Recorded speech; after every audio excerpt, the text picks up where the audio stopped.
Welcome back to Obas Trending Gist. Today we are diving headfirst into a political firestorm that has got everyone talking in Nigeria. Former Senator Shehu Sani recently took a very public jab at ex-Transportation Minister Rotimi Amaechi, essentially calling out what he perceived as Amaechi's hypocrisy for criticizing the current government after years in office or power. But Amaechi never wants to back down, has fired a warning shot right back, promising public exposure if Sani crosses him again. This isn't just a political spat, it is a peek into a deeply personal and often venomous nature of Nigerian politics. So let us watch the exchange first, then I'll break down what it all means. So sit back and take a watch. Amaechi was here talking about Tinubu, talking about Nigerians. He was one of those who was so blessed by Nigeria. In every sense of the word. Many of you here have, in your family, you have never had a counselor. And then one man was a speaker for 8 years, governor for 8 years, minister for 8 years. How blessed can a man be? And then 2 years after power, he has seen the fault of the country.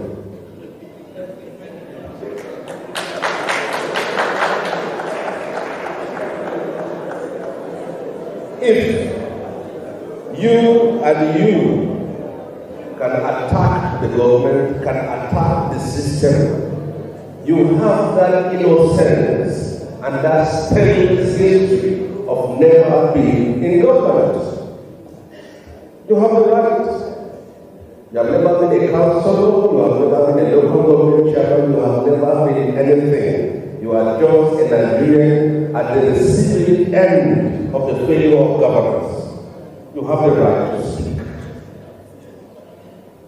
But if you can sit down here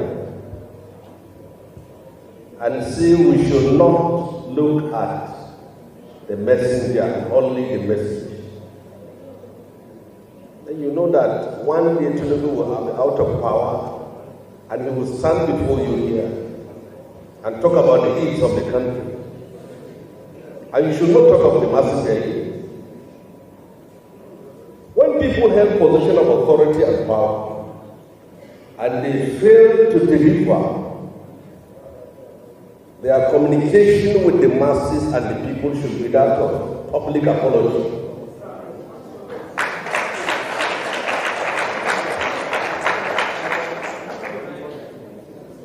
On that note, under the second standard, for being patient with us.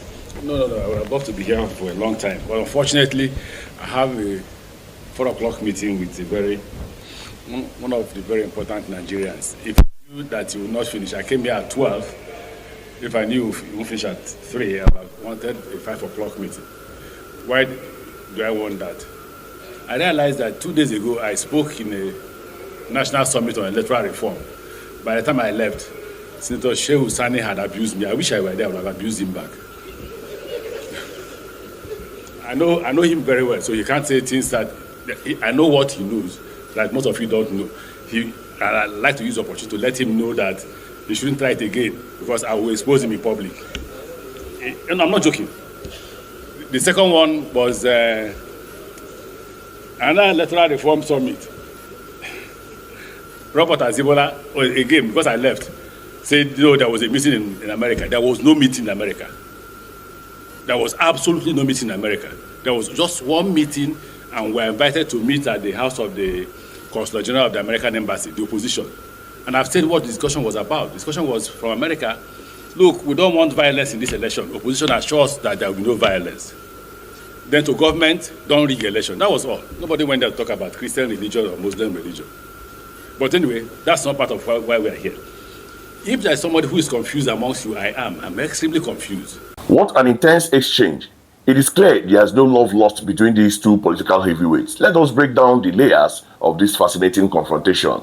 First, we have Shehu Sani's initial critique. He uses a clever rhetorical approach, speaking directly about a man who was blessed by Nigeria, serving as a senator for 8 years, a governor for 8 years, and a minister for another 8 years. And Amaechi's letter response confirms he was the target. Sani's core accusation is one of blatant hypocrisy. He questions how someone who benefited so immensely from the system, holding position of power for over 2 decades, can suddenly find fault with the country just 2 years after leaving office. This implies a self-serving opportunism, suggesting that Amaechi's criticism isn't about genuine concern for the nation, but rather a reaction to being out of power. Sani doesn't stop there. He subtly linked this to the current President Bola Tinubu, predicting that one day Tinubu too will be out of power and might stand before Nigerians, pointing out the ills of the country. This is a powerful statement about the cynical nature of Nigerian politics, where today's leader becomes tomorrow's critic, often after contributing to the very issues the letter highlighted. Crucially, Sani then shifted focus, advocating for the right of ordinary citizens, particularly to those who have never been in government, to criticize the system. He argues that they are the true receiving end of the failure of governance, and therefore their voices are more authentic. He explicitly calls out institutional bodies like ASU and NLC, and even ordinary people, for failing to protest, urging individuals' actions and social media mobilization rather than waiting for others to face the bullet. Now, let's turn to Rotimi Amaechi's fiery response. His immediate reactions to Sani's alleged abuse was scathingly direct. "I wish I were here, I would have abused him back." This tells us a lot about Amaechi's personality. He is not one to shy away from a fight, but what truly escalated the tension was his direct threat to Shehu Sani. "I know him very well. I know what he knows that most of you don't know. I will expose him in public." This isn't just political banter. It is a chilling warning that hints at damaging secrets and the willingness to use them as leverage. This kind of veiled threat is a common yet disturbing feature of Nigerian politics, often used to silence dissent and deflect criticism. Amaechi also uses his platform to clarify what he claims was a misrepresentation by Sani regarding a meeting in America. He states unequivocally that there was no meeting in America to discuss religious matters, but rather a single meeting at the US Consul General's residence with the opposition. The purpose, he asserts, was to ensure a violence-free election and preventing rigging. This attempts to discredit Sani's narrative and portray himself as someone working for transparent democratic processes. His final jab about confused young people directly counters Sani's earlier point, suggesting that Sani's message might be misleading to a critical demographic. So, what are the deeper implications here? This exchange brings to light the ongoing struggle for accountability in Nigerian leadership. Sani's question of how someone can enjoy power for so long and then suddenly become a critic resonates with many who feel leaders often fail to address issues when they are in position to do so. It also highlights the dangerous trend of personal attack and threats in our political discourse. When political arguments devolve into threats of exposure, it stifles genuine debate and discourages open criticism, further eroding public trust. So what do you, our viewers, make of this political showdown? Does a long tenure in power disqualifies one from criticizing the system, or does everyone have a right to speak their mind? And what are your thoughts on Amaechi's stern warning and threats of public exposure? Drop your comments below. Let's get this discussion going.